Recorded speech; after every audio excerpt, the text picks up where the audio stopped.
الرحمن الرحيم نحمده ونصلي على رسوله الكريم أما بعد فأعوذ بالله من الشيطان الرجيم بسم الله الرحمن الرحيم ما أصاب من مصيبة فبما كسبت أيديكم ويعفو عن كثير وقال الله تعالى في مقام آخر إن بطش ربك لشديد صدق الله مولانا العظيم درود شریف پڑھے اللهم صل على محمد وعلى آل محمد كما صليت على إبراهيم وعلى آل إبراهيم إنك حميد مجيد اللهم بارك على محمد وعلى آل محمد كما باركت على إبراهيم وعلى آل إبراهيم إنك حميد مجيد میرے محترم دوستو، بھائیو، بزرگو، اللہ جل جلالہ عم نوالہ نے اس دنیا کی زندگی کی حقیقت بتائی کہ دنیا میں انسان پر مختلف حالات کیوں آتے ہیں، کوئی اس کی بنیاد ہے یا ویسے ہی اندادن آتے ہیں؟ فرمایا نہیں، اللہ جل شانہ نے ارشاد فرمایا نہیں، یہ سارا ایک نظام چل رہا ہے۔ جو کچھ آدمی اس دنیا میں کرے گا اس کو کاٹے گا، جو بوئے گا وہ کاٹے گا، جو عمل اس سے صادر ہوگا اس کا نتیجہ اس کو دنیا میں اللہ دیں گے، آخرت میں تو دیں گے ہی، دنیا میں بھی دے دیں گے۔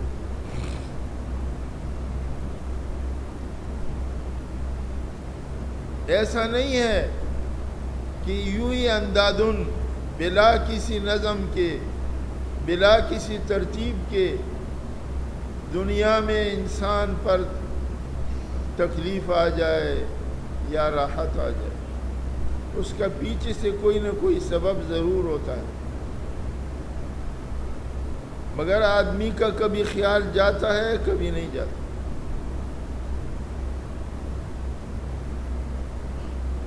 اس کائنات کا محبوب جس کے لیے یہ کائنات بنائی گئی،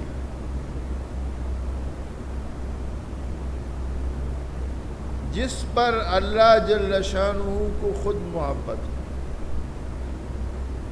وہ محبوب خدا ہے۔ اللہ جل شانہ آپ صلی اللہ علیہ وسلم کی ایک ذرا بھی تکلیف گستاخی کو برداشت نہیں کر سکتا۔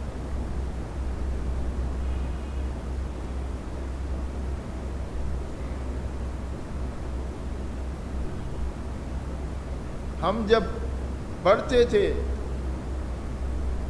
تو ہمارے شیخ حضرت مفتی ولی حسن صاحب رحمۃ اللہ علیہ نے ایک بات فرمائی،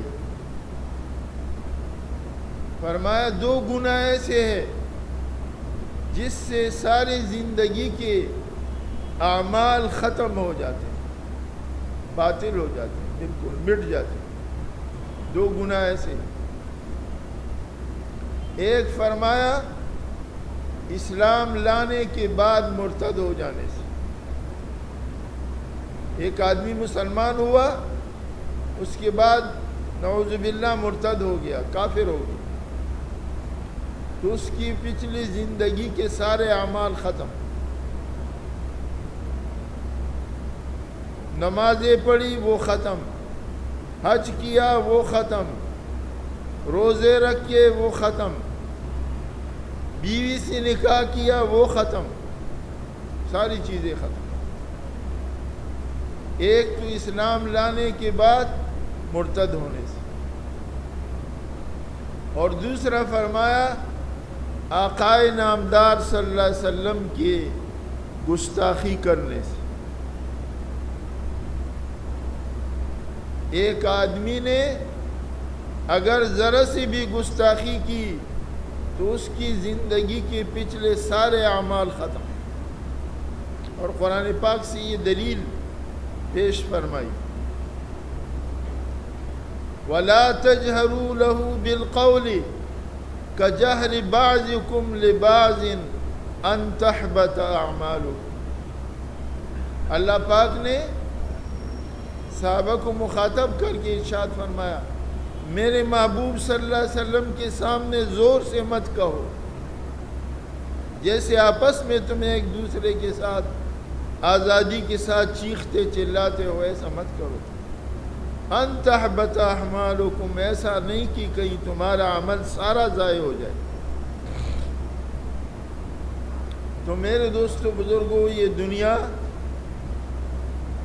مکافات عمل کا ہے، از مکافات عمل غائب غافل مشو۔ مولانا روم رحمۃ اللہ علیہ فرماتے ہیں، از مکافات عمل غافل مشو، گندم از گندم برائے جوز جو۔ عمل کی مکافات سے، بدلے سے غافل مت ہونا۔ گندم بوگے تو گندم ملے گا، جو بوگے تو جو ملے گا۔ لہذا جو عمل آدمی کرے گا اس کی سزا خود بخود اس کو اللہ پاک دیں گے، چاہے کوئی دے یا نہ دے۔ یہ دنیا کا نظام اللہ نے قائم کیا، مکافات عمل ہے، اور اللہ پاک نے اصول بیان فرما دیا، وما اصابکم من مصیبت فبما کسبت ایدیکم۔ جو کچھ تم کو دنیا میں تکلیف پہنچتی ہے تمہارے اپنے عمل کی سزا، یوں نہیں آتا اللہ کی طرف سے۔ ہمارے بھائی امین صاحب جو کراچی کے امیر تھے، ایک قصہ سناتے جو میں نے آپ کے سامنے کئی دفعہ کہ ایک آدمی جنگل میں ایک باغ میں مزدوری کیا کرتا تھا۔ ایک آدمی جنگل میں ایک باغ میں مزدوری کرتا تھا، اور بڑا نیک صالح آدمی تھا، اپنے کام سے کام، کبھی کوئی گڑبڑ نہیں، مزدوری کرنا، اپنی محنت کرنا۔ مالک بھی ان سے بڑے خوش، وہ جانتے تھے بڑا نیک آدمی ہے، بڑا صالح آدمی ہے۔ ایک دفعہ ایسا ہوا کہ اس باغ کے اندر، جنگل میں باغ تھا، اس باغ کے اندر باغ کے باہر کسی نے ایک آدمی کو قتل کیا اور لا کر اس کی باغ کی دیوار کے باڑ کے باہر پھینک دیا۔ اب اس کی لاش کو تلاش کرنے کے لیے اس کے رشتہ دار ورثہ تلاش میں لگ گئے کہ یہ رشتہ دار کہاں غائب ہو گیا، کہاں چلا گیا، نظر نہیں آتا۔ تلاش کرتے کرتے، اللہ کا نظام ہے، من جد وجدہ، جو محنت کرے گا اس کا پھل ضرور پائے گا۔ وَلَيْسَ لِلْإِنسَانِ إِلَّا مَا سَعَىٰ وَأَنَّ سَعْيَهُ سَوْفَ يُرَىٰ۔ انسان کو نہیں ملے گا مگر جو محنت کرے گا۔ جو محنت کرے گا، محنت اللہ ضائع نہیں کرے گا۔ جو لگا رہے گا وہ ضرور۔ حضرت شیخ نے لکھا ہے، جو طالب علم اپنے علم کے زمانے میں محنت کرے گا، چاہے کتنا غبی ہو، کتنا ہی کنزین ہو، لیکن محنت کرتا رہے گا، لگا رہے گا، اللہ پاک اس کو ضرور علم کی دولت عطا کرے۔ اور فرمایا جو کتنا ہی ذہین قابل ہو لیکن آوارہ ہو، آزاد ہو، سبق کا پابند نہ ہو، اپنے محنت کا پابند نہ ہو، وہ علم کی دولت سے محروم ہو جائے۔ شیخ الحدیث صاحب بیتی میں لکھا، یارانہ دوستانہ کی زندگی گزار رہا ہو، کبھی ادھر دوست کے ساتھ جا رہا ہے، کبھی ادھر جا رہا ہے۔ ہم نے اپنی زندگی میں دیکھا، دو عبرت کی ناک دیکھا۔ ایک تو ہمارے کمرے میں ساتھی رہتا تھا، ابھی بھی ہے، لالوکیت میں ایک مسجد میں امام ہے، بیچارہ ذہن کے اعتبار سے کمزور، مگر اپنے سبق میں لگا رہتا تھا، اور استادوں کے ادب میں ہمیشہ خدمت میں لگا رہتا، ہمیشہ استاد کا ادب اور خدمت اور سبق کے اندر محنت پابندی، مشکل سے پاس ہوتا تھا بڑی محنت کر کے۔ تقسیم ہے اللہ کا، کسی کو اچھا ذہن دیا، کسی کو کم دیا۔ وہ جب فارغ ہوا تو آج بھی ایک مسجد کے اندر امام ہے اور دن میں اللہ کی دین کی خدمت کر رہا ہے۔ 45-50 سال ہو گئے وہ لگا ہوا۔ اور دوسرا ہمارا ساتھی انتہائی قابل ذہین، ہمیشہ اول دوم آنے والا، لیکن آزاد، استاذوں کا بے ادب، گستاخ۔ فارغ ہونے کے بعد ایک مدرسے میں لگا، وہاں سے نکال دیا، دوسرے میں لگا، وہاں سے نکال دیا، اور اس کے بعد کیا ہوا؟ جا کے ٹرکوں کے اندر لگ گیا، ٹرکوں کے چلانے میں، اس کو کرائے پہ دینے میں، کوئی علم کا کام نہیں۔ جنگل میں یونیورسٹی کے پاس رہتا تھا، اب پتہ نہیں، سنا ہے کہ اس کا انتقال ہو گیا، لیکن شروع میں 1 سال 2 تو 1-2 مدرسوں میں رہا، اس کے بعد دین کی لین سے اللہ نے نکال دی، دنیا کے لین میں لگ گیا، ساری زندگی وہاں گزار۔ تو جو انسان لگا رہتا ہے، اللہ پاک اس کی محنت کو ضائع نہیں کرتا۔ تو خیر، میں قصہ عرض کر رہا تھا کہ محنت، تلاش، یہ ضرور کوئی نتیجہ نکال دیتی۔ تو اس کے ورثہ اپنے اس غائب شدہ آدمی کی تلاش میں لگے رہے، آخر اس جنگل کے اندر انہوں نے اس کو دیکھ لیا کہ وہ اس جنگل میں اس باغ کی دیوار کے پاس باڑ کے پاس پڑا ہوا، مرا ہوا۔ تو انہوں نے جا کر باغ کے اندر پوچھا، اور تو آس پاس کوئی آدمی نہیں تھا، جنگل تھا، باغ میں وہ ایک ہی خادم تھا، خدمتگار تھا جو لگا ہوا تھا۔ اس سے پوچھا، بھائی ہمارے اس عزیز کو کس نے قتل کیا؟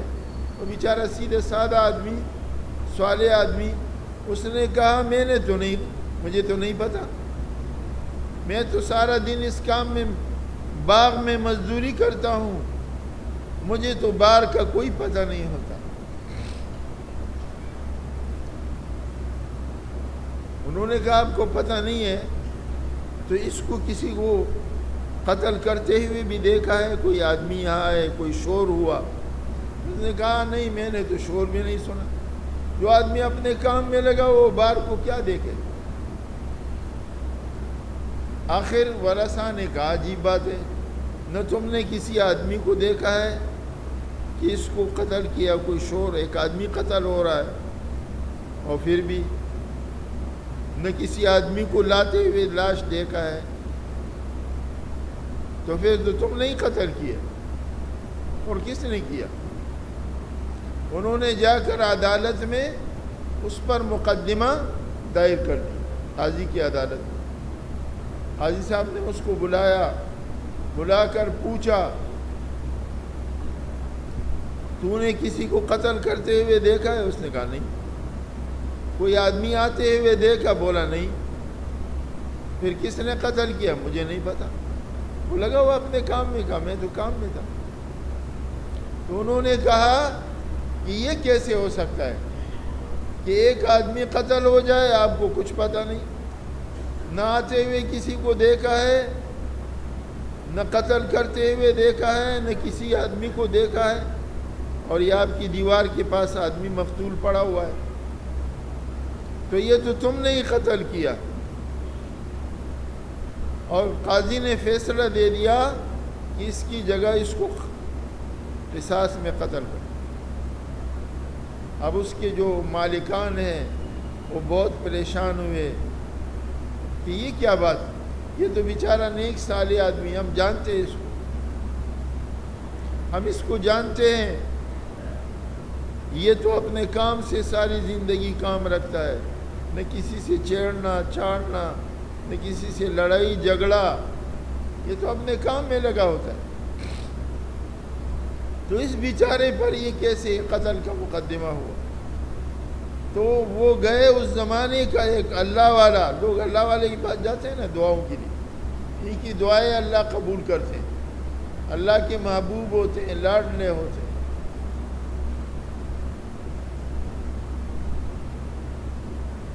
یہ جب اللہ کے سامنے ہاتھ پھیلاتے ہیں، خدا کی طرف سے قبولیت کے دروازے کھلتے ہیں، جو اللہ کا بندہ ہوتا ہے۔ من کان للہ کان اللہ لہ، جو اللہ کا بنتا ہے اللہ اس کا بن جاتا ہے۔ ومن کان اللہ لہ فلہ الکل، اور جو اللہ کا بن گیا ساری کائنات اس کی بن جاتی ہے۔ تو اللہ والوں کی دعائیں اور ان کی اللہ کے سامنے آہوزاری جو ہے قبول ہوتی۔ اس پر مجھے اپنے شیخ کا واقعہ یاد آیا، میں نے کئی دفعہ بیان کیا۔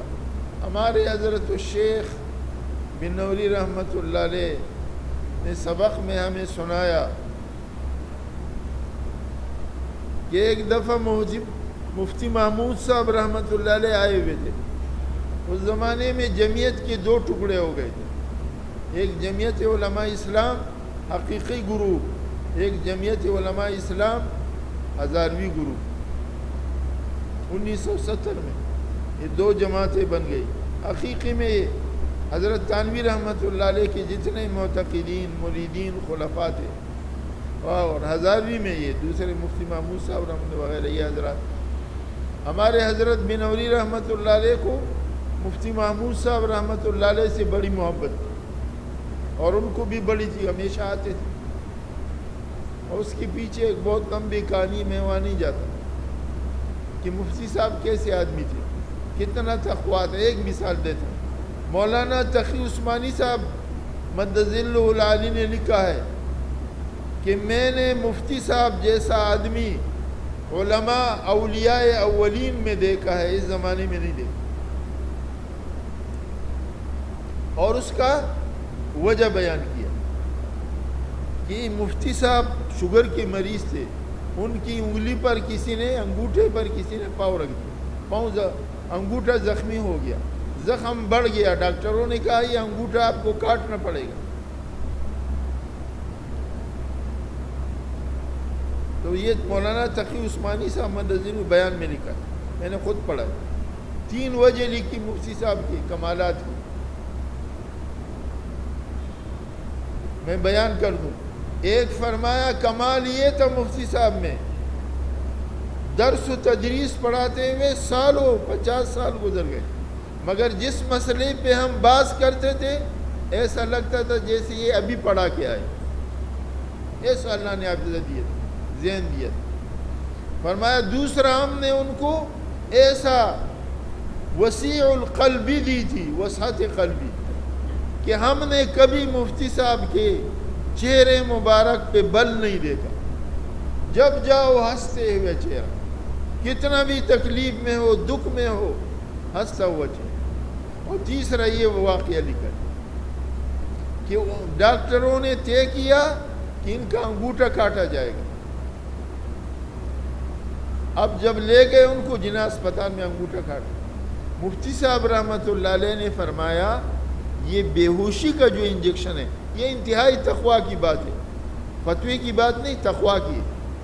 مفتی صاحب رحمۃ اللہ علیہ نے فرمایا کہ میرے نزدیک یہ انجیکشن لگانا، بے ہوش کرنا، یہ نشہ ہے اور نشے کو میں جائز نہیں سمجھتا.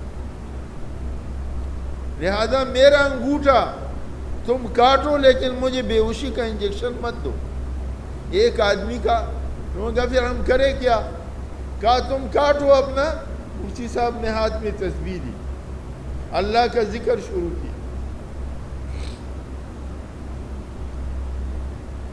مفتی صاحب اللہ کا ذکر کرتے رہے اور انہوں نے آپ کا انگوٹھا کاٹ دیا. اس ذکر میں ایسے محو ہو گئے، لوگ تو سمجھتے تھے ایک سیاسی لیڈر ہے، نہیں، بہت بڑے اللہ والے تھے. تو مولانا تقی عثمانی صاحب مندوی نے لکھا ہے کہ یہ اولیاء اولین کی مثال ہے. اس زمانے میں کوئی آپ کو ایسا نہیں ملے گا کہ ذکر میں اتنا محو ہو جائے کہ اس کا انگوٹھا کاٹا جا رہا ہے اور اس کو پتہ نہیں لگا. حضرت علی رضی اللہ عنہ کا تو ہے کہ ان کی ران میں تیر گھس گیا، لوگ نکالا چاہا مگر نہیں نکال سکے. کہا جب میں نماز کی نیت باندھ لوں اس وقت نکال دینا. اب نماز کی نیت باندھ دی، لوگوں نے نکال دی تیر. بعد میں سلام پیرا پوچھا ہے تم کیوں جمع ہو؟ کہا ہم نے تیر نکال دیا. کہا مجھے تو پتہ بھی نہیں لگا. یہ ان لوگوں کا، ان کی شان. مفتی صاحب اس دور میں ایسے اللہ والے آدمی اور بہت سارے واقعات. تو حضرت بنوری رحمۃ اللہ علیہ کو بڑی محبت. اب وہ ہمارے بنوری ٹاؤن میں آتے تھے. ایک دفعہ حضرت بنوری رحمۃ اللہ علیہ نے اس دور میں جب حقیقی اور آزادی گروپ دو جم بن گئے تھے، مفتی صاحب رحمۃ اللہ علیہ سے جمعہ پڑھوائے. یہ واقعہ حضرت نے خود سنا ہے. اللہ والوں کی دعاؤں پہ یہ مثال دے رہا ہوں. حضرت نے فرمایا اور آزادی گروپ دو جم بن گئے تھے، مفتی صاحب رحمۃ اللہ علیہ سے جمعہ پڑھوائے. صبح اپنے گھر میں یہ واقعہ بیٹھا ہوا تھا، فون آیا. اب یہ حقیقی گروپ والوں نے خلاف ان کے مدرسے کی حضرت بنوری رحمۃ اللہ علیہ لوگوں کو ورغلائے. دیکھو یہ مذہبی صاحب مفتی صاحب، اور انہوں نے مفتی صاحب پر فتویٰ بھی لگا دیا کہ یہ کمیونسٹ سے 313 علماء نے فتویٰ لگا دیا. مفتی صاحب نے کہا اللہ جانتا ہے میں کمیونسٹ ہوں یا نہیں، میرا اللہ جانتا ہے. جواب نہیں دیا. خیر تو حضرت نے فرمایا بنوری رحمۃ اللہ، صبح میں اٹھا تو فون آیا. کون؟ فلاں میر والا جو میرے مدرسے کا معاون تھا. مولانا آپ کمیونسٹ بن گئے، آپ نے مفتی محمود صاحب سے جمعہ پڑھوایا، آئندہ ہم آپ سے تعاون نہیں کریں گے. حضرت فرماتے تھے میرے سامنے اللہ کی عظمت آئی، خدا کی ساری خزانوں کی ملکیت آئی. میں نے کہا، جواب میں کہا، میں نے اپنے برات اور کوئی منت زاری نہیں کی. میں جواب میں کہتا تھا الحمدللہ میں مسلمان ہوں، کافر نہیں ہوں، کمیونسٹ نہیں ہوں، اور تمہاری مدد کی مجھے کوئی ضرورت نہیں.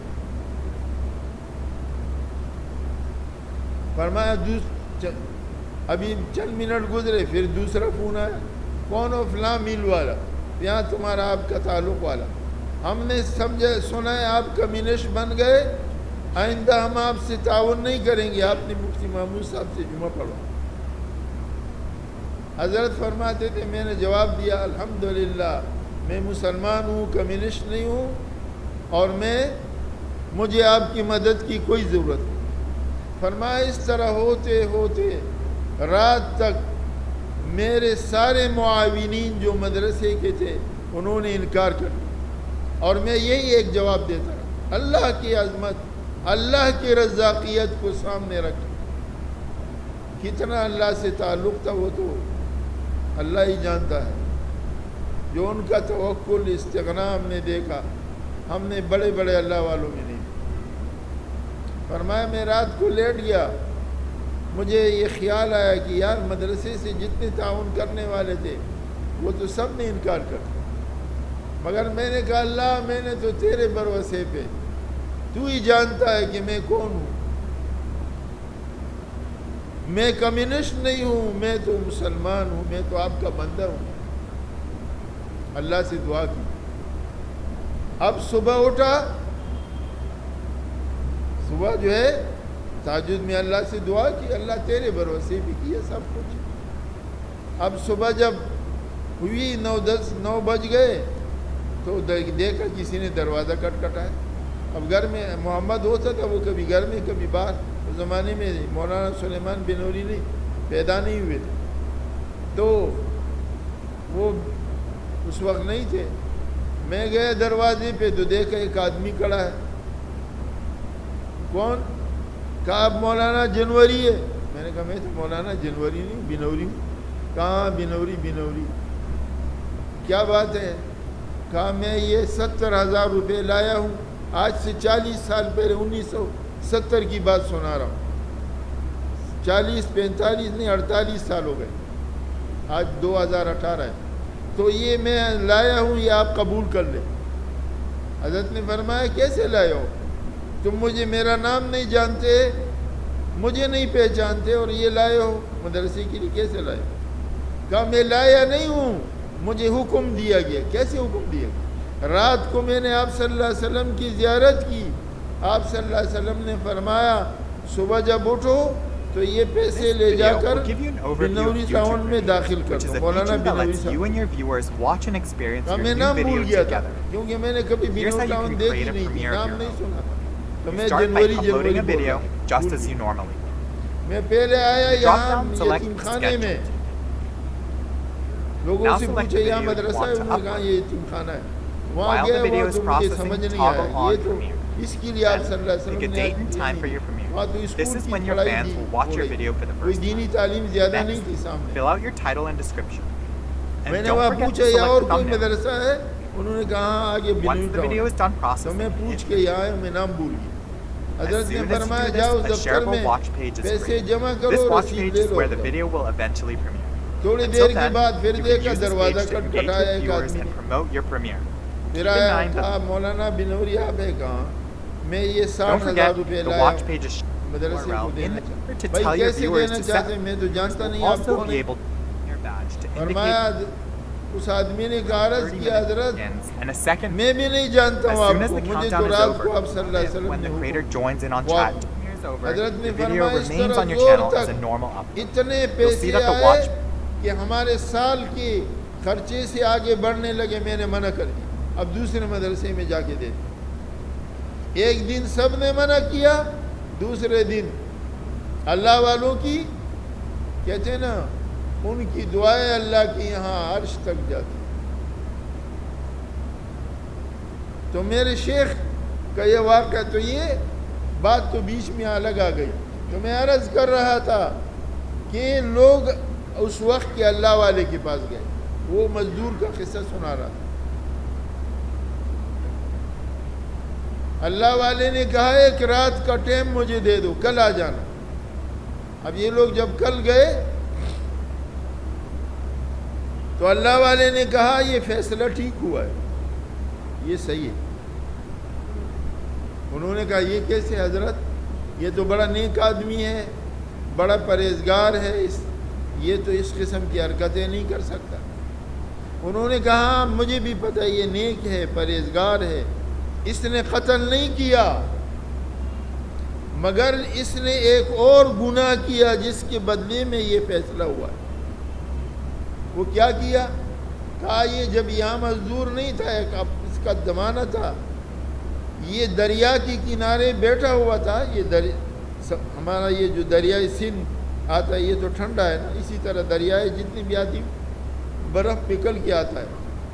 یہ دریا کے کنارے بیٹھا ہوا تھا اور اس کے ہاتھ میں تنکا تھا، اس تنکے پہ چونٹی بیٹھی ہوئی تھی. یہ اس تنکے کو کبھی دریا میں ڈبوتا تھا، کبھی نکالتا تھا. جب یہ ڈبوتا تھا تو وہ چونٹی بیچاری، وہ ٹھنڈا پانی ہوتا تھا. ابھی بھی ہمارے گاؤں کے سامنے جو دریائے سندھ بہ رہا ہے اس کا پانی ٹھنڈا، گرمی میں لوگ وہاں سے پانی لاتے ہیں برف کی طرح، برف پگھل پگھل کے پہاڑوں سے آتا. تو وہ بیچارے کو سردی لگتی، وہ تڑپنے لگ جاتا. یہ اس کا تماشا دیکھتا. پھر تھوڑی دیر وہ تڑپتے تڑپتے ٹھہر جاتا، پھر یہ دریا سمندر میں، پھر یہ دریا میں، پھر یہ اپنے تنکے کو ڈالتا تھا۔ اس طرح کرتے کرتے وہ چونٹی بیچاری مر گئی۔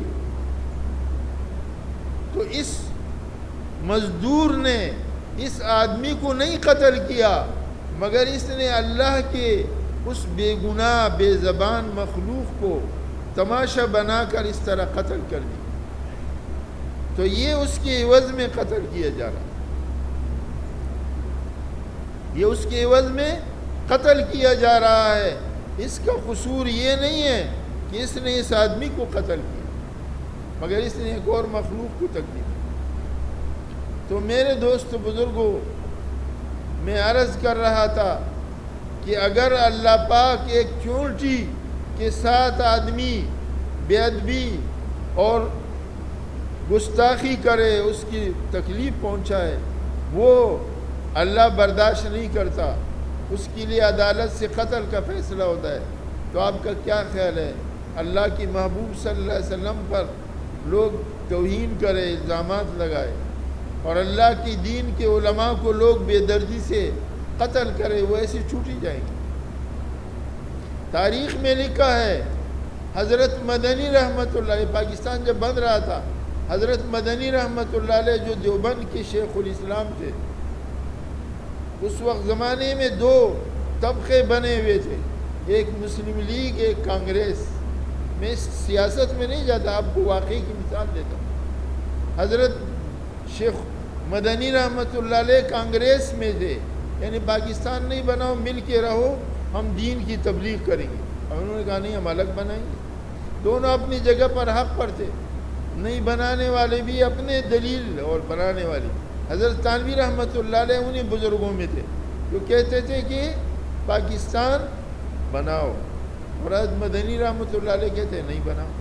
حضرت تھانوی رحمۃ اللہ علیہ کا ملفوظ ہے اس آدمی کا، حضرت مدنی کے بارے میں، اس آدمی کی سیاست میری سمجھ میں نہیں آتی، نہیں تو یہ اتنا بڑا اللہ کا ولی ہے۔ حضرت تھانوی رحمۃ کے الفاظ ہیں کہ اگر یہ میری سمجھ میں آ جائے تو میں اس کا ادنا سپاہی بن کے کام کروں، یہ تھانوی رحمۃ اللہ کا الفاظ۔ تو حضرت مدنی رحمۃ اللہ علیہ کے سامنے، چونکہ وہ اس ذہن کا تھا کانگریس، تو بہت سے لوگ ننگے ناچے، ننگے اپنے آپ کو ننگا کر کے ناچے، اور بے ادبی کی آپ پر گندے انڈے پھینکے۔ ایک جلسہ ہو رہا تھا، تو لکھا ہے تاریخ میں حضرت مدنی کے حیرت انگیز واقعات۔ اس میں لکھا ہے جن لوگوں نے گستاخی کی، خدائے پاک نے پاکستان بنتے ہوئے ان لوگوں کو سزا کیا دی، ان کو ننگا کر کے اپنے بیوی بچوں کے سامنے نچوایا۔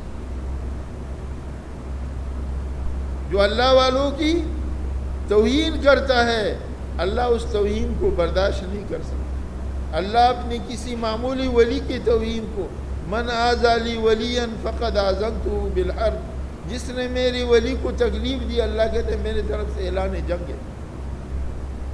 تو جو اللہ کی محبوب کو تکلیف دے، اور اللہ پاک کے نیک بندے علماء کے نام، ہمارے مولانا سمیع الحق صاحب کیسے بے دردی سے شہید ہوئے، تو یہ ایسے رہ جائیں گے، ان کو بھی اللہ ایسی سزا دیں گی کہ دنیا عبرت حاصل کرے گی۔ خدا کا نظام ہے، ایسے نہیں رہیں گے۔ جنہوں نے بے ادبی کی ہے، گستاخی کی ہے، خدا اس کو دنیا میں بھی ذلیل کریں گے، آخرت میں تو ہے ہی ذلیل۔ تو میرے دوست بزرگوں، یہ دنیا مکافات عمل ہے، از مکافات عمل غائب مشو، گندم از گندم برایت جو زجو، کہتے ہیں عمل کی مکافات سے تم غافل مت ہونا، تم گندم بوگے تو گندم ملے گا، جو بوگے تو جو ملے گا۔ تو میرے دوست بزرگوں، جو عمل کرے گا آدمی اس کی سزا بھگتے گی۔